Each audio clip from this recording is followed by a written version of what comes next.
of giving, and we have to realize what giving actually is, because most of us have been confused about giving, as we're confused about so many things. We think that we have something to give, and there's our first confusion. Everything is God, and so we don't actually have anything to give. What we actually have is everything to experience. Every circumstance to experience, every object, everything. It all came from a divine idea. Absolutely everything. And so, if I have an object, is it mine to hoard as if I could choose to not give it? I think so often we pray for stuff as if God has a choice whether or not to give it. We pray for money, we pray for relationships, we pray for homes, we pray for jobs, we pray, please God, or please Spirit, and we try to find the right tone of voice to ask. We try to find the right incantation to make it happen, the right something, as if Spirit or God, however you want to look at it, has a choice of whether or not to give it. If it has already been given, then how could Spirit have a choice to not give it? It's kind of like this. Here. Okay, I've given you that. Now, do I have a choice at this point whether or not to give it to you? There we go. I have no choice whether or not to give that because it is already given. You can set it down. Or keep it, do whatever you want with it. It's yours. You can give it to another. I don't care. I have no say in that. I have no say in what you do with it. And this is the thing about God. It has already been given. Now it's about me giving it to myself.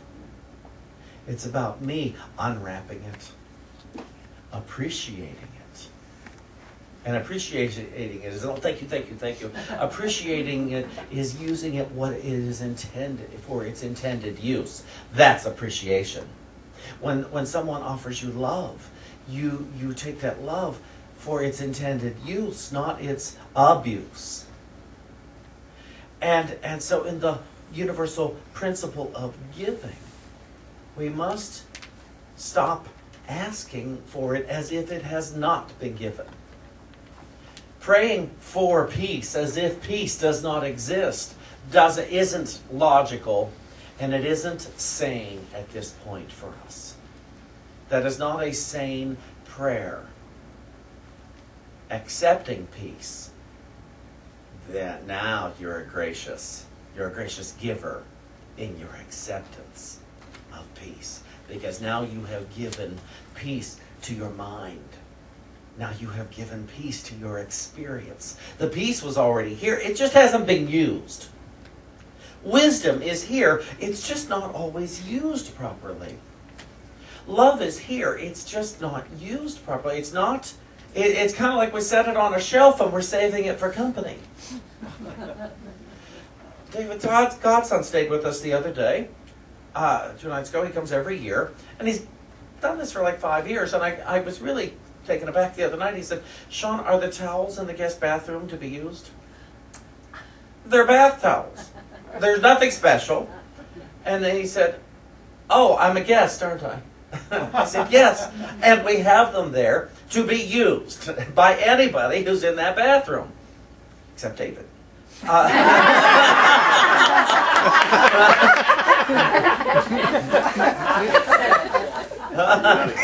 You use it at the master. Don't make a mess.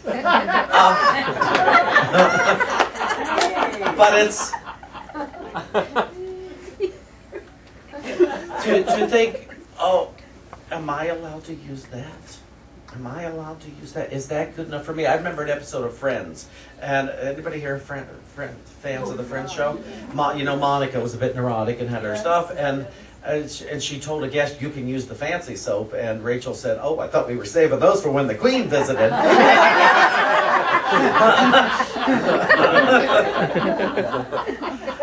We had, back in the days of smoking, my mother had lovely ashtrays. And she would have a plastic ashtray inside the good ones because she didn't want to get the good ones dirty. Things like that. We didn't have plastic on the furniture. We were allowed to use the furniture eventually. But, and you don't drink grape juice anywhere but in the kitchen. But giving. You're not giving of what is yours. No, you're stewarding. But you're giving of what is God's. You know, to be free with a divine idea.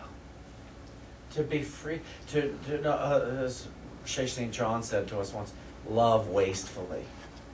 Meaning that there is so much love. There's an infinite amount of love that we do not have to use it sparingly. It's the same with wisdom. It's the same with peace. It's the same with joy. You could be joyful every day of your life. Every moment of every day. And it's not like you have to save up this joy for later. A few years ago, back when I was still afraid to fly, I did my meditation when I got on the plane. And we start to move just a little bit, and suddenly I finished the meditation, I'm at peace, and he says, well, we're 22 in line for takeoff. It's going to be about 45 minutes. And I thought, oh no, it's going to wear off by then.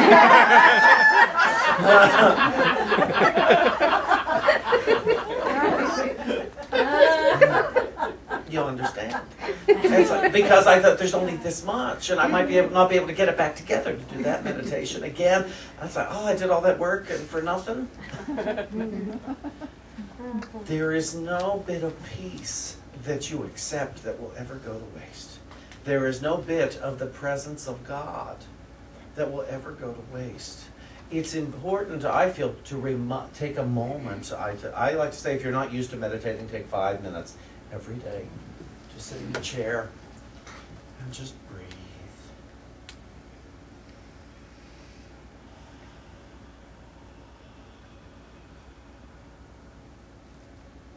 Isn't that a nice thing to do? It's so simple.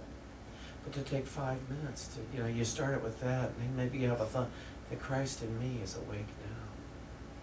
And you watch that just go through your body. And then on the in-breath, you silently say, God is. And on the out-breath, you silently say, I am. And you set it, and you will have already set a timer.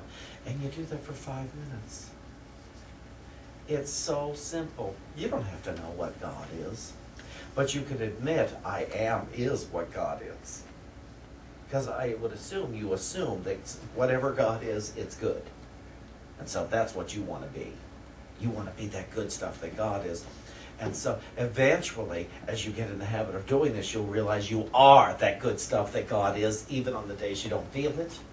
Even on the days you seem to hate your neighbor. Even on the days you seem like you've done something stupid. Even on the days when you eat more than what you know is healthy for you. And you won't charm yourself with your guilt. Because you will be prayed up. You will have affirmed the Christ in you. You will have given yourself the Christ. You will have given yourself the presence of God. You will have given yourself.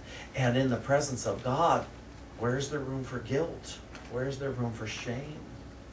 Where's there room for anything but love, peace, joy, wisdom, truth, wonder? And once you have given yourself that, well, then it's a breeze to give it to everybody else, isn't it? Who could you withhold it from? Once you have given yourself pure love, who could you withhold pure love from? Once you have given yourself wisdom, who would you withhold wisdom from? Once you have given yourself peace and joy and truth, who could you withhold it from? Who would be unworthy of it? Even the lowest among us would be worthy of the truth, rather than my opinions of them. Even the lowest among us, and I don't know who the lowest among us are, quite frankly. I can only assume those are the people I've been holding out to, holding out from before now. And suddenly those lowest, they rise up, and they rise up. and they rise up. And I'm willing to see them as complete, even when they're not. I'm not, therefore, I do not have to debate God with them. I do not have to debate truth with anyone. I don't have to debate love, as I believe I said it last night, about, I no longer need an intellectual understanding of truth, of love, of peace, of joy. I don't need that. It's not going to serve me. An intellectual understanding of the Bible really won't serve me, except to maybe make some interesting conversation at parties. But a spiritual understanding, that's going to serve me all the days of my life. That's going to serve me in every relationship. That will serve me in any relationships I have let go of for how I think of them today. Because I'd rather think of them as in the presence of God today than the absence of God in yesterday. The absence of God in yesterday isn't serving me today. And it's okay that yesterday I was practicing the absence of God. So what am I doing today? It's what am I doing today? The universal principle of giving is to give yourself right now the presence of God. Is to give yourself right now the presence of love, the presence of wisdom, the presence of truth. You go tell it on the mountain that Jesus Christ is born. Well, I'm going to go tell on the mountain that Shawn the Christ is born. You go tell it on the mountain that you, the Christ, is born. When? Today. Congratulations.